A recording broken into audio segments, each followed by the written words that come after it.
Hello. Today we'll be beginning our unit on Judaism. And one thing to point out from the outset is that the Judaism today is relatively small. Although this tradition has had an enormous influence on more than half the world's population, less than 1/2 of 1% of the people alive today self-affiliate as Jews. That's right, less than 1/2 of 1%. If you're surprised by this, you're not alone. This fact surprises a lot of people. And, I've chosen to cover the traditions that you see on your syllabus and listed on the course Moodle page based largely on demographics, on how many people adhere to each tradition. By this logic, Judaism wouldn't be covered. There are more Sikhs in the world today than there are Jews, and we'll have time in this course to mention Sikhism only in passing. So why then do we spend an entire unit on Judaism? And the reason for this, really, it's the same reason why so many people are surprised by how small the group of practicing or self-affiliating Jews is. Judaism has had, globally speaking, historically speaking, an enormous influence. As the first of the Abrahamic faiths, Judaism would come to be the foundation for both Christianity and Islam. The central sacred text of Judaism, the Tanakh, has come to be known by Christians as the Old Testament. And while Islam does not accept the book itself as sacred, it does trace its own roots to the mythic narratives and traditions that the Tanakh presents. So this is where we'll begin, with the Tanakh. The title itself is an acronym, as you can see on the slide. The vowels have been added in to make the word pronounceable. As a written language, Hebrew requires no vowels. So T and K, these are the letters out of which the title is formed. The T stands for Torah. We'll talk a lot about this word. And by Torah, what we mean here is the first 5 books of Moses, as they're traditionally called, the first 5 books of the Hebrew Bible. From a position of faith, it's often seen that Moses was the author of these texts. It's from the Torah, or the books of Genesis, Exodus, Leviticus, Numbers, and Deuteronomy, that the stories we'll look at today are drawn. So the N stands for Nevi'im, or the prophets, and we'll turn to those later.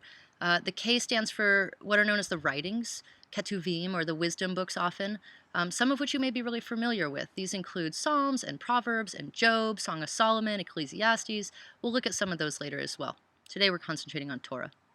So to begin, we can address the question of who wrote the book. Like I've said, religious tradition often will tell us that Moses received the entire Torah in what Rabbi Naomi Steinberg, who teaches in the HSU Religious Studies program, calls the divine download while he was up on Mount Sinai. But scholarly traditions that began in earnest in the 19th century with the advent of modernism found that, historically speaking, Mosaic authorship was dubious at best. So source text criticism, or scholarly work done in the modern period as new evidence came to light, has settled on a theory of multiple authorship. 4 separate authors have been identified. Now, this does not necessarily mean that there were 4 individuals who penned the book and sort of brought it together to form what we now know as the Tanakh. It's far more likely that each of these authors was actually a group of people, and that each group represented a perspective and a subset of traditions that was practiced regularly by the community and was important enough that they included it in their text. Likely there were others that were redacted out or edited out. All were significant within the Israelite tradition, each of these groups, and so the voices of all were included in the final redaction or edited version of the text. So the first 2 authors, J and E, they get their name from the word they used for Yahweh, Jehovah, or God. And J is known for using the word Yahweh, and E is known for using the word Elohim, which is actually a plural, which is quite fun, meaning something like the forces. The priestly source is concerned, unsurprisingly, with priestly concerns, or institutional religious, the concerns of institutional religious authorities. And in general, this author really asserts and works out the questions of how each individual person in a community affects the lives of the entire community and all individuals living within it. So that's kind of his bag. The Deuteronomist voice really highlights a sense of legally binding moral principles, or principles of justice, and we will talk about that historically later. One thing to understand is that, taken as a whole, the Tanakh is a history.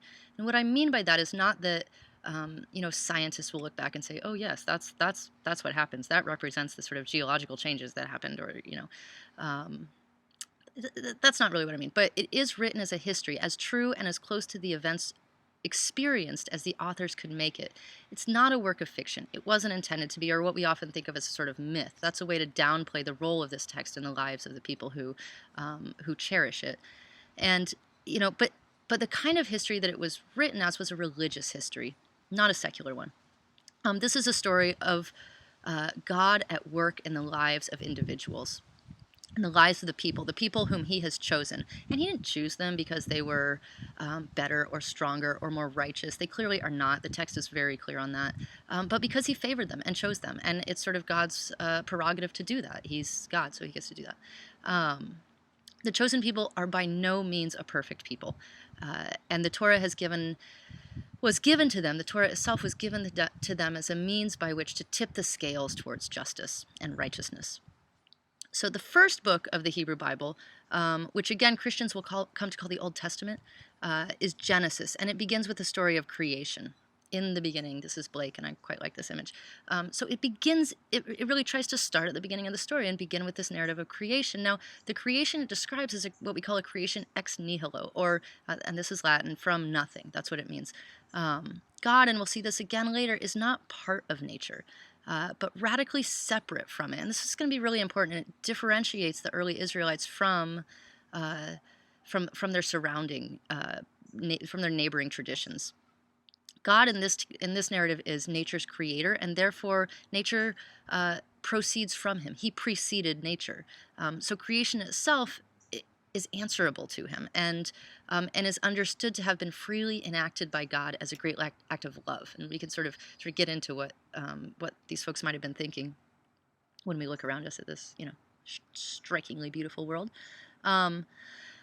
This image is just fabulous. You sort of imagine what creation out of nothing might have looked like, and artists throughout time have tried to imagine these moments that are not really, like we talked about with especially Otto, they're not really comprehensible to the rational mind, but we want to give them form to try to get into it, so I really like this image.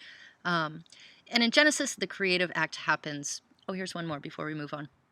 This is 12th century Mosaic, where, again, this is a sort of different vision of how creation might have happened out of nothing. See, God is separate here from the sort of cosmic sphere and is kind of like, making it happen. So, but that creative act, and these two images sort of parallel what we're about to look at. That creative act in Genesis happens twice. In the first creation narrative, this looks more like the Mosaic pattern of like, God is out here and it's very orderly, right? This is the organization of chaos. The first creation story, that's what it does. When God began to create the heaven and the earth being unformed and void, with darkness over the surface of the deep, and a wind from God sweeping over the water, God said, "Let there be light," right? That's from Genesis. That's Genesis 1:1. And most of us have heard this story, right? And then there was light.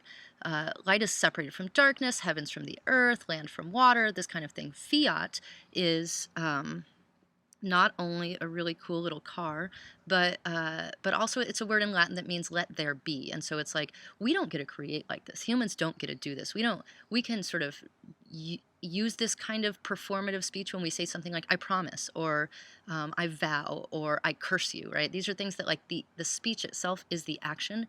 But John Searle, who was a philosopher, said he used the example of, we can't ever say, like, "Let there be fried egg." Oh, and then there was fried egg. Like, we don't get this. But fiat just means "let there be." And so this is a creation by fiat, is what we call it. We see God creating by the power of speech an organized world from an unformed, chaotic mess. What in the Hebrew is referred to as tohu wa bohu, which is like a funny word, a funny phrase to translate. It means something like waste and void, or desolate and discombobulated.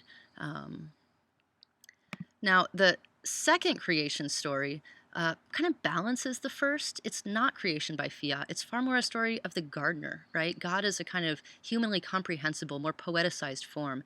It's a story of God walking in the garden amidst a more humanly conceivable environment and creating humans like as a sculptor would create something. And this is, Rodin's vision of this is just, this is beautiful. But you can sort of, God kneels down and he picks up some mud and he forms it into the shape of a human, and then he puts his mouth to the nose of the human, breathes the breath of life into them. And so this is an incredibly intimate story, and this is the story in which you get get God pulling the rib from the side of Adam and forming a woman out of it, saying that he needed some kind of something to start with, mud or a rib. And the other one, he just says, let there be humans, and he created male and female, created he them, and this one's a far more like, I need something to work with to begin with. And, the difference between these two creation stories allows the audience or the communities for whom these tales are meaningful varied points of entrance into varied points of access into a kind of gratitude or awe. Like, we can't do either one of these. And so it's pretty amazing. And it sort of sets the stage for the style of relationship we're meant to have with this divine figure. The first speaks more to our logical or rational aspects, and the second more to our sensory or material aspects.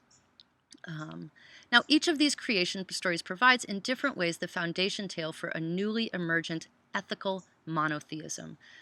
In this view, the individual person is answerable to a set of ethical standards and will be judged on the degree to which he or she has met those standards in life, judged by God, who is all-powerful, all-knowing, ever-present, and good. So you can't get around him, and he's not trying to screw with you, right? This is the idea. Like, you can't hide, and he knows. And so this cosmic sense of justice that was not answerable to human logic was something new under the sun, something truly awesome, and something to which our contemporary movements of social and environmental justice still turn. And we'll see that more as we move through the lectures on Judaism. So Adam and Eve, these are the first humans of Genesis, and in the narrative governed by ethical monotheism, they're in the same way as our future humans, you and I, all of us, into the present day. They're given directives by their creator and expected to abide by those directives. Adam is told in Genesis 2:16-17 that he may eat from any tree in the garden except for the tree of the knowledge of good and bad. Eating of that tree, he is told by God, will bring about his death. Now, the first law, is a law placed on, a law against needless consumption, and that's one lesson we can take into our contemporary world. Like, we could use this lesson, right? In the Garden of Eden, Adam and Eve are provided with plentiful stuff, ample sustenance. They don't need to eat from the one tree that has prohibited them. The story can be understood as one where people are called to balance freedom to act, freedom to consume, with responsibility, in this case to God. And most of us, as most of us know, the first couple didn't fare too well in this balancing act. They ate of the fruit, their eyes were open, they knew they were naked, for they felt shame, and after that they made the greatest mistake that a human can make from the perspective of Judaism. This is from the Genesis text. It says, they heard the sound of the Lord moving about in the garden at the breezy time of day. And the man and his wife hid from the Lord among the trees in the garden. That's Genesis 3:8. They hid from God. And this sense of self-inflicted separation from God and from each other is, for Judaism, the greatest human failing. Prothero will talk about it in terms of exile, and we'll see that come up throughout the history of the Jews. Here's where it starts. Here's where we see it first, the first exile. They were banished from the garden, driven out, exiled, gone. And so their descendants, the entire human community, according to some, right, are born into a world without the easy, direct, and personal connection to God that was available in the Garden of Eden. That's a challenge for us. But these descendants are not born with anything that might be understood as original sin. That is a Christian concept. It was not there in the Hebrew Bible's Genesis understanding of Genesis. Still isn't, right? In this tradition, each of us stands before God as did Adam and Eve. Each of us is called to balance individual freedom and curiosity with moral responsibility. And each of us has the choice of hiding from the voice of God when we hear it, or of answering to that voice. That's how the tradition holds it. We'll turn next time to stories of two men who did answer to that voice, whose choices set the stage for a tradition and provide models for those living within or under the influence of that tradition, because of the ways in which they answered to it. But before we leave, I just want to show you a couple more pictures of Adam and Eve. It's just such a popular artistic trope, right? And this is a really recent one, 2011. It's kind of, watercolor and a little tropical. I like that, very colorful. It's also often a pretty sexy image, right? There's a lot of nudity because, as it turns out, before they ate that apple, they were naked. So looking back through our, knowing, opened eyes, we see, oh, they're naked. And this is another one I quite like. It's also recent from uh, an artist named Botero, and 2005. And he's got, this is kind of his shtick. It's very Rubenesque, you might call it, artists in the house. His figures are always generally a little bigger, rounded out. And this is one who some of you might be familiar with. This guy, Alex Gray. He's very into painting traditional tropes or themes in very sort of cosmically reverberating ways. So here's another one, and I believe that's our last one. That is so. Next time, like I said, we'll turn to two figures who answer to the voice of God, as within the Jewish tradition we are all called to do. So I will look forward to it.